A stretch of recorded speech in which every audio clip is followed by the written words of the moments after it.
Hello, my name is Gabe Zollner. There's a scary article that I just read on Before It's News, and it's titled Obamacare is all about death and taxes. And the article is very current. January the 13th is when this was written. And it was posted by a gentleman by the name of Alan Karuba. Now, apparently he has a relative whose son-in-law has a brother who is a surgeon at Emory Hospital in Atlanta. It is ranked high among American hospitals, and this is what he related. A group of non-doctors from our country's Department of Health arrived last week at Emory for a two-day session and is on their rounds around the country to make certain that every hospital fully understands the new rules which started in December after the election concerning treatment of all patients over 70 years of age. The group informed the Emory staff and all the doctors present that they will soon not be allowed to operate on anyone over 70, no matter how urgent or life-threatening the situation is, without first having it approved by a board of 8 doctors. Failure to comply will result in a huge financial burden to the hospital, and more likely the doctor will lose his or her ability to practice medicine anywhere in the country. This board is to be established at every hospital in the country, and the board members will only work 8 hours a day. The Department of Health group almost got lynched at this point by the doctors who were present at Emory.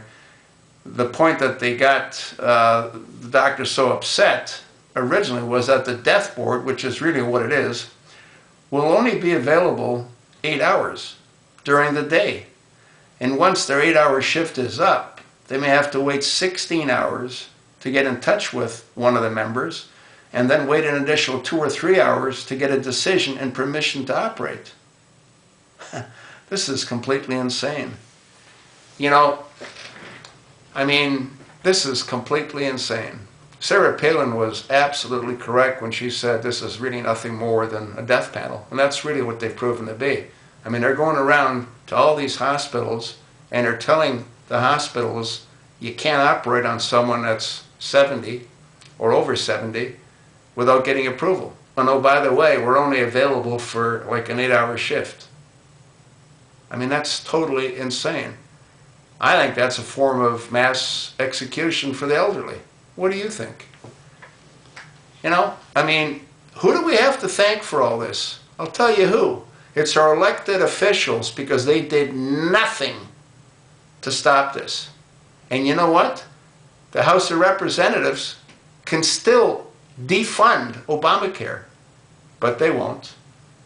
Personally, I think they're all complicit. I mean, I really do. There's no reason for them not to have defunded Obamacare, and they still can, but they won't. These death panels are real.